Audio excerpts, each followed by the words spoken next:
Análisis, política, globalidad y opinión. Esto es Contraeditorial. Saludos muy especiales a todas las personas que siguen nuestra revista Contraportada. Usualmente, en la sección que me corresponde de Contraeditorial, empiezo por la parte del análisis de la geopolítica mundial, pero esta vez quiero empezar haciendo referencia a la fecha de hoy, 19 de abril, y voy a referirme, pero al abril de 1970. Esta es una fecha icónica en dos sentidos. El primero y más importante que yo creo que hay que destacar es que el 19 de abril de 1970 se produjeron unas elecciones en Colombia en las que se enfrentaban un candidato del Frente Nacional, que era el representante de las oligarquías, burguesías, de los partidos tradicionales que se habían convertido en uno, o sea, venían de una fórmula de la alternación y la milimetría, donde cada partido gobernaba cada 4 años y se dividían el país, el Estado, por mitades. O sea, gobernaba cada 4 años y el Estado lo dividían por mitades. Mitad liberal, mitad conservador. Ese día, el movimiento del general Gustavo Rojas Pinilla, Alianza Nacional Popular, derrota en las urnas a este último periodo del Frente Nacional, que iba a completar 16 años, y lo que ocurre allí entre la noche de hace estos años que han pasado, que creo que son 55, más o menos a esta hora, Carlos Lleras manda a la gente a sus casas. ¿Por qué? Porque sabían que lo que estaba ocurriendo era un fenómeno inédito, que nadie esperaba, que en los números de ellos no estaban en el cálculo, pero que estaba ganando el candidato de la NAPO. Al día siguiente aparece un ganador que es Misael Pastrana Borrero, pero hasta última hora de la noche, hasta la última hora en que prohibieron la transmisión, iba ganando el general Gustavo Rojas Pinilla. Es el robo de las elecciones del año del 19 de abril de 1970. Quiero referirme a este acontecimiento, porque el acontecimiento no es el nacimiento del M-19. El M-19 retoma esta fecha memorable 3 años después. Pero el 19 de abril tuvo una connotación fundamental que varió las condiciones políticas de nuestro país. Hubiera sido mucho más importante, trascendental, si no hubiera habido este robo de las elecciones, pero estamos hablando no de lo que debió haber sido, sino de lo que fue. Referirse a esta fecha es referirse a una época totalmente diferente a la que nosotros vivimos. Y quiero señalarles algunas cosas de por qué hablo de una época diferente. La Guerra Fría en ese momento entre Estados Unidos y la Unión Ruso-Soviética Socialista era fuerte. China era un país que había ganado una guerra también a nombre de Mao. Mao Zedong había ganado una guerra contra el imperialismo japonés y había logrado derrotar a Chiang Kai-shek, que era un representante, si se quiere, de las fuerzas americanas, occidentales, y que representaban la derecha de ese momento. Allí lo que se movía era una guerra fría, la contradicción entre capitalismo y socialismo. Por eso, este fenómeno del abril del 70 toma por sorpresa no solo a la derecha, sino también a las izquierdas, que nunca leyeron esta posibilidad de triunfo de la NAPO. Cuando el general Rojas, hacia el año 66, 68 empieza a conformarse como una fuerza popular, legítimamente popular, que encarnaba los sectores urbanos populares, ruralizados de la ciudad, campesinos, afros, indígenas. Eso sí era realmente la unidad popular hecha partido o hecha movimiento. Movimiento, porque él en ese momento no era un partido. Y logra ganar electoralmente. Este es el fenómeno tal vez más importante que se produce desde la unidad del movimiento popular, que nos enseña una cosa que se va a demorar muchísimos años, casi 50 años, 52, en repetirse, que es el triunfo de la unidad popular, de las vanguardias populares, de eso que eran los sectores más marginados del país, los olvidados, porque el Frente Nacional pareciera ser que ocupaba todo. Ahorita vamos a ver qué espacios ocupaba otros sectores. Pero este espacio que ocupó el movimiento popular se volvió inédito, se volvió único, se volvió un potencial ganador. ¿Qué se aprendió? Que esta burguesía, esta oligarquía liberal conservadora, era derrotable en las urnas.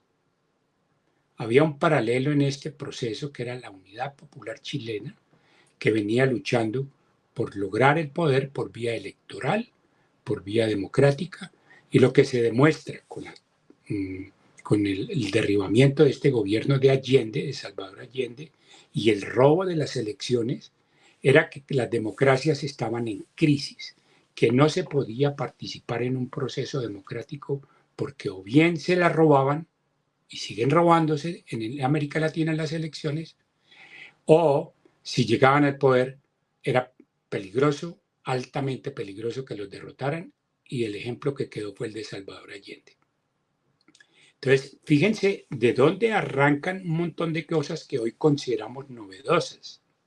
Lo novedoso era que en Colombia el Frente Nacional, que era un partido único que se dividía el gobierno, era un partido único porque los liberales y los conservadores eran la misma cosa. Lo único que les interesaba era el cuoteo de votos para poder repartirse el país por un acuerdo que surge en Potsdam y Yalta, en un acuerdo entre Laureano Gómez y Alberto Lleras Camargo. Una vez derrotan por primera vez al general, que lo sacan del gobierno en un paro que hace la burguesía liberal conservador. Lo montan en el gobierno y ellos mismos lo tumban. Volvamos nuevamente al 70. El 70, como les decía, era pues la guerra en el contexto internacional, la guerra fría entre socialismo y capitalismo. Se peleaban las áreas de influencia. Y en Colombia se movían dos tendencias, que eran las oposiciones armadas y desarmadas al Frente Nacional.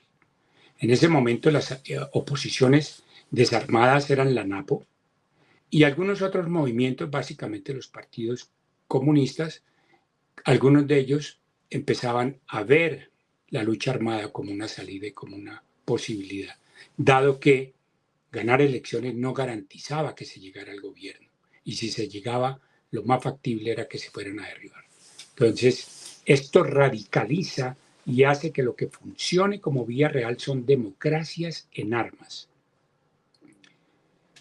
Volvamos nuevamente a este análisis de las áreas de influencia en las que se pelea la Guerra Fría entre capitalistas y socialistas, entre países que seguían un modelo o seguían el otro. Era básicamente un conflicto entre Estados Unidos y la URSS. China contaba, pero en menor proporción, era un referente, tal como lo fue la Revolución Cubana, las victorias de Camboya, Laos, Vietnam, que fueron y pasaron del área del capitalismo al área del socialismo, áreas de influencia.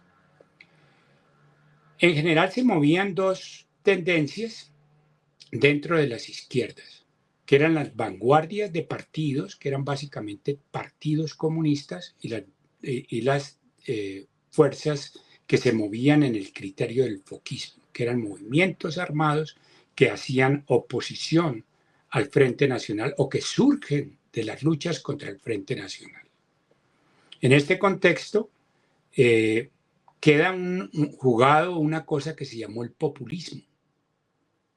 Este populismo va a ser encarnado por el general Gustavo Rojas Pinilla, porque él no tenía ni los alcances ni las propuestas programáticas de socialismo, al menos inicialmente, aunque muere planteando el socialismo a la colombiana, ni tampoco tenía esa visión vanguardista de los partidos comunistas que pensaban que ellos eran quienes debían dirigir la revolución en una alianza obrero, campesina y popular, y también militar, cosa que en ese momento era bien difícil plantearse siquiera una alianza, siquiera una neutralidad de las Fuerzas Armadas. Entonces, esto es lo que significa abril del 70. ¿Qué es lo disruptivo de todo este proceso? Lo disruptivo de este proceso es que hay un movimiento que aglutina estas fuerzas que se movieron en el 70. En el 70 se movió el sector campesino con invasiones a nivel del país, que es la NUC. El movimiento estudiantil, que se pliega y se crece alrededor de la figura de Camilo Torres. Camilo Torres después se vuelve una figura nacional con un mensaje muy nacionalista, muy de reformas, muy del que la gente entiende. Y esto creo que es fundamental entenderlo. Aquí, con el surgimiento de Camilo, que se va de la lucha legal a la lucha ilegal. Mientras que la figura del general Rojas, que era su contemporáneo y que tuvieron incluso diálogos, él salió de ser un profeta armado a ser un profeta desarmado. Es decir, se cruzan los caminos y los signos de estos dos dirigentes en ese momento. Es decir, Camilo va para el monte y el general sale de ser el comandante más condecorado y de más alta distinción en las Fuerzas Armadas a ser un hombre que sale a dirigir un movimiento popular. Un movimiento que no depende ni de las vanguardias, ni de los partidos, ni de la visión foquista, ni de la visión vanguardista. Y nos enseñan una cosa maravillosa. El poder está en el pueblo. En ese momento no se hablaba del poder constituyente, pero lo que se planteaba era con el pueblo, para el pueblo, consigna que después va a ser recogida y va a ser realmente desarrollada por el movimiento 19 de abril M19. 3 años después de este acontecimiento del 70 aparece el M19 y reivindica esta fecha como un lugar de ser el lugar donde se reivindica desde una democracia armada la lucha contra los poderes hegemónicos liberales y conservadores de estas fuerzas que todavía no habían sido permeadas del todo por el narcotráfico y por la corrupción tan generalizada como la de hoy. Entonces, era realmente un movimiento que recogía los sectores cristianos que se habían movido en torno al general Gustavo Rojas Pinilla, que eran quienes, era Golconda.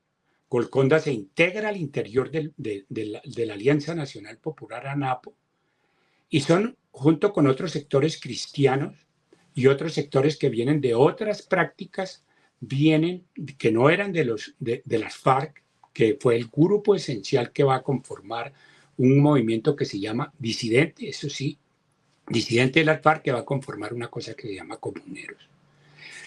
Eran muy pocos los sectores de izquierda que entendían esto. Llegaban las izquierdas a las reuniones de la ANAPO, era capturar y, digamos, a robarse los cuadros más destacados. Pero ellos nunca vieron que esta fuerza pudiera ser la fuerza esencial de la construcción de un movimiento alternativo.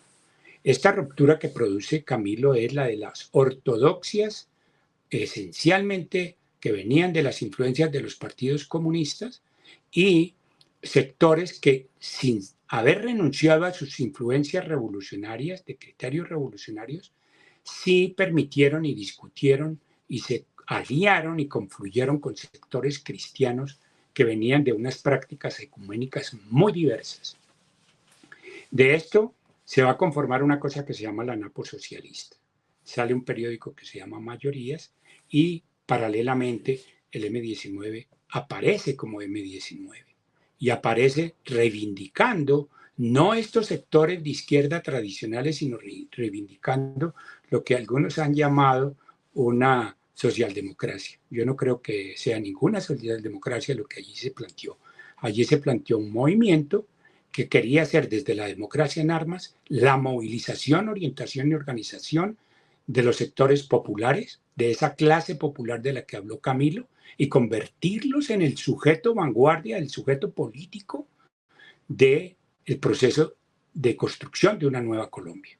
Esto era absolutamente no inédito.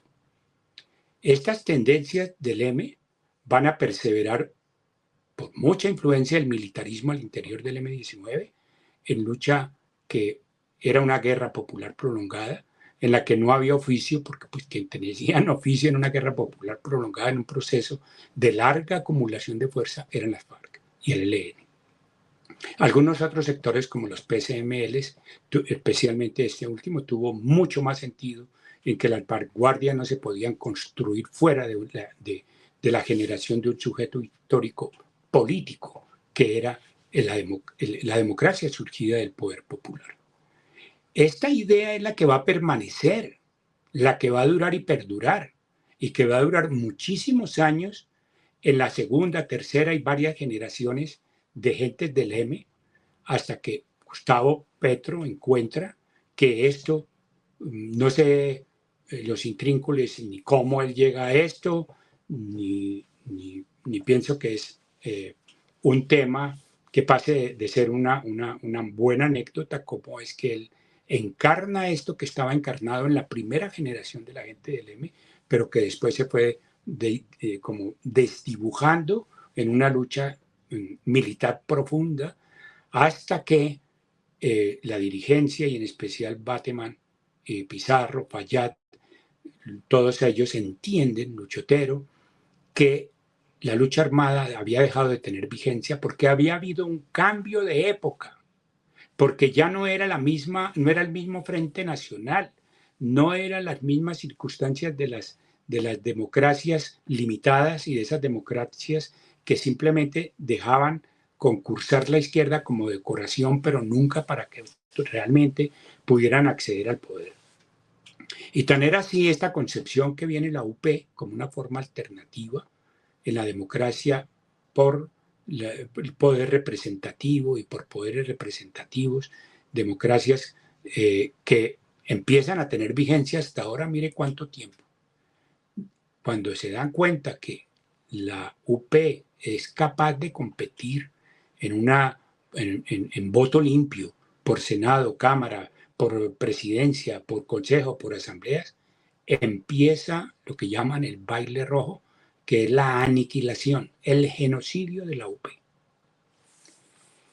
Creo que este cambio de época que viene referido a cosas que son el encuentro de muchos sectores que continúan pensando desde esta visión nuclear del poder popular, de que el constituyente primario es el lugar de la construcción del sujeto histórico y no las vanguardias, viene a desembocar en una visión que en ese momento ya se movía al interior de este grupo, que era la consigna paz, hijos y pan.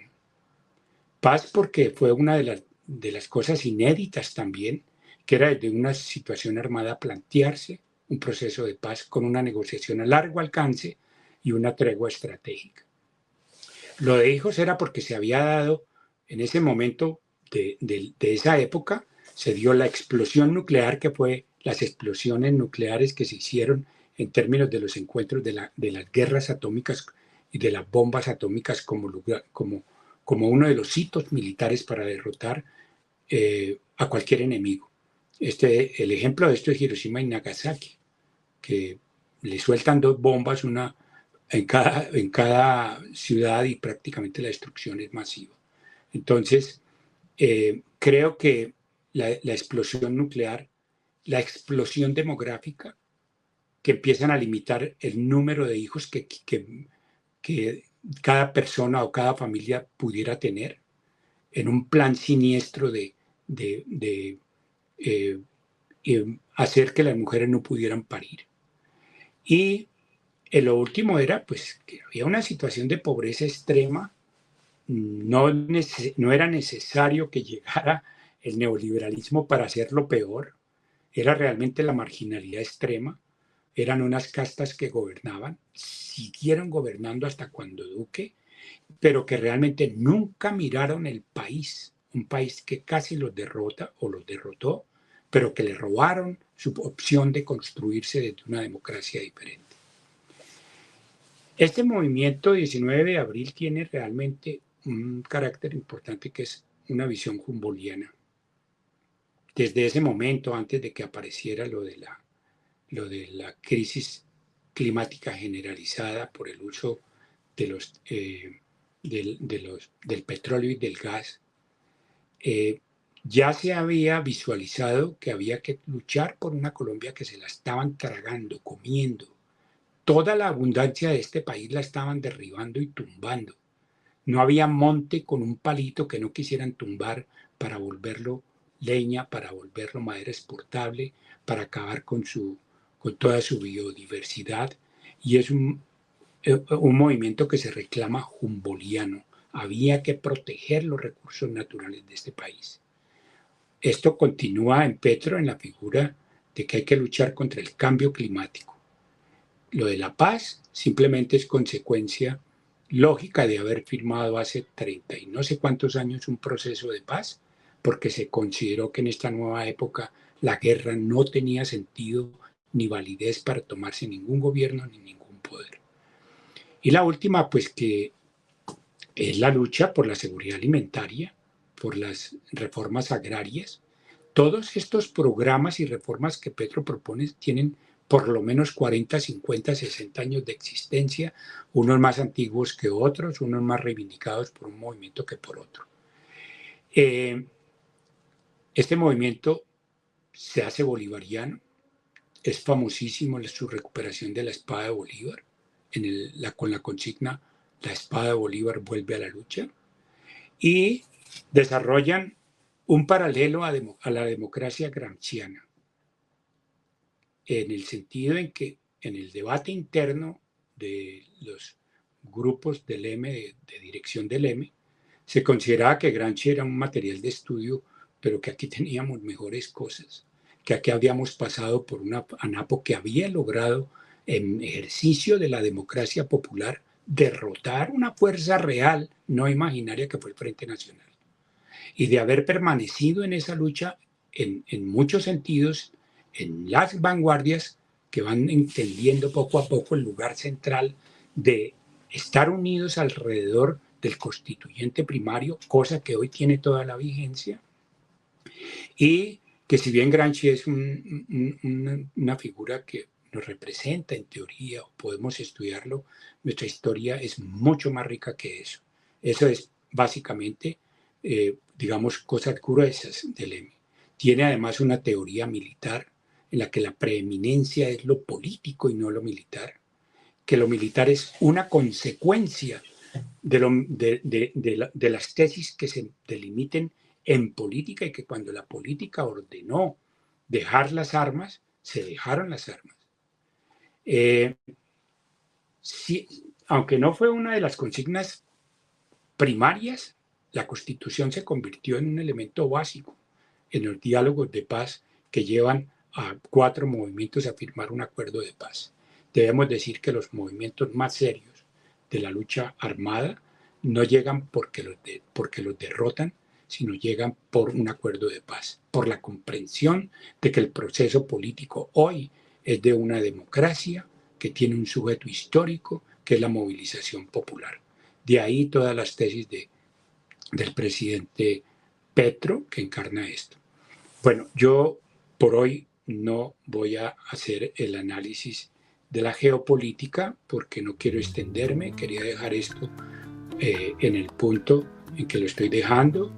O sea, abril del 70 es un fenómeno histórico, político, popular, de vanguardia, que nos enseña muchísimas otras cosas, y que el movimiento 19 de abril, que surge 3 años después, tiene una continuidad donde se pasa de la lucha armada a la lucha legal, se hace un acuerdo de paz y finalmente tendencias de este movimiento son las que llevan a la comprensión a que Petro, que es tercera, cuarta generación, tercera tal vez, desde la fundación del M, llegue a plantearse un gobierno alternativo. Esto sin que esto haya demeritado la participación activa, consecuente, realmente de otro nivel, de cambio de época que han entendido las vanguardias revolucionarias. Y hoy se habla de movimientos alternativos, de movimientos que van más allá de la comprensión de la propia izquierda. Creo que el fenómeno notable y visible que se viene en el futuro es cómo estas vanguardias en la visión de un partido único o de un frente amplio logran coincidir con esto que hoy se llama el petrismo, que puede ser tan o más fuerte que estos movimientos alternativos. Yo dejo ahí una reflexión para ver qué aprendimos del 70, qué es la variación que hubo de época, qué época vivimos en un conflicto donde hoy Estados Unidos acepta su trilateralidad en el sentido de nuevos poderes emergentes hoy, viejos actores con nuevas situaciones que son los rusos y los chinos. Dos sociedades que se han comportado diferente a Occidente y que hoy nos tienen frente al cual estamos viviendo. Esto, todo lo que pasó en el 70 hoy se ha desdibujado, no es, y son muy pocas las cosas las que quedan de esa época. Hoy tenemos un mundo con tecnología, donde se habla de las tecnologías 5, 6, 7G, donde se habla de las sociedades del conocimiento. Ya no basta ser un booleano, hay que entender realmente que las energías fósiles no son buenas, que hay un mundo que sí está cambiando las fuerzas productivas, que son cibernéticas, máquinas que producen otras máquinas, máquinas capaces de transformar lo micro y lo macro, que son nuevos conocimientos y sociedades que se mueven en otro nivel. Hemos aprendido de las sociedades duales o mixtas que manejan una sociedad capitalista, pero que mueven su riqueza y su generación de producción nacional de una manera diferente. Y tenemos un Estados Unidos que a punta de aranceles quiere ablandar el mundo.